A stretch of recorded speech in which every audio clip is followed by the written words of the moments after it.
Hello everyone, welcome back. We are here with another fun-filled day of science, and I'm excited to be joining you again today. So, we talked yesterday about Mariana and her problems and what she's going to have to do in order to help her plant in her garden, her favorite plant, her ohelo plant, begin to produce berries again, right? She did some research and she made some observations in her garden. She spoke with her aunt, who knows a lot about engineering and science, and they found out that insects aren't visiting Mariana's plant. And that's a problem. And we found out that Mariana's plant needs to be pollinated in order for the plant to continue to produce fruits, right? And since Mariana's plant is from a different country, remember she lives in the Dominican Republic and the plant is from Hawaii, which is part of the United States, every time she continues, or as the plant grows, because they're from different areas, the plant is used to being pollinated by different insects, and the insects that are local to the Dominican Republic aren't equipped or prepared for, able to eat from the plant like she wants to, or like it needs to be.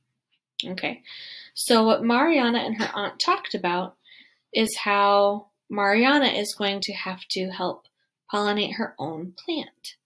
And she can do that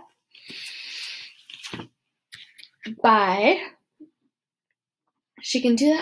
becoming like a butterfly.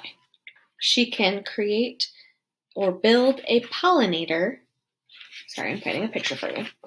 She can build a pollinator to touch to the flower to carry pollen from one part to another part. Now, as she did this, she had to design that pollinator very specific.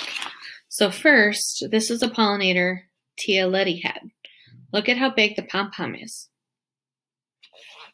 One thing Mariana had to keep in mind was the size of the plant she was working with.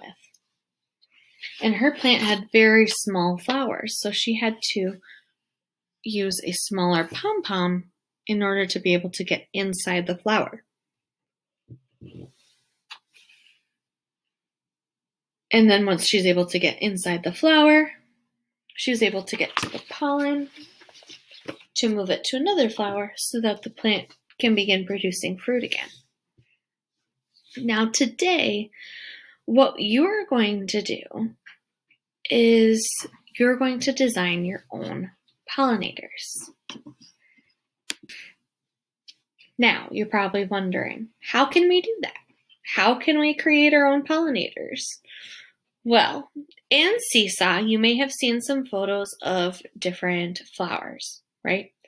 What you're going to do is you're going to look at them, pick the one that you want to use, make it bigger, and then look at it very closely. Look at it through the eyes of a scientist, because you're scientists. And you're going to see what kind of device could get inside the flower to get to the pollen. And then once you've done that, you'll start building. And you can use what you have at home. I might use a pencil, or maybe depending on the flower, I might be able to start with a tube of chapstick. Now this is just for a little bit, it's not for forever, so use what you have, and then you can take your picture of it and then take it apart.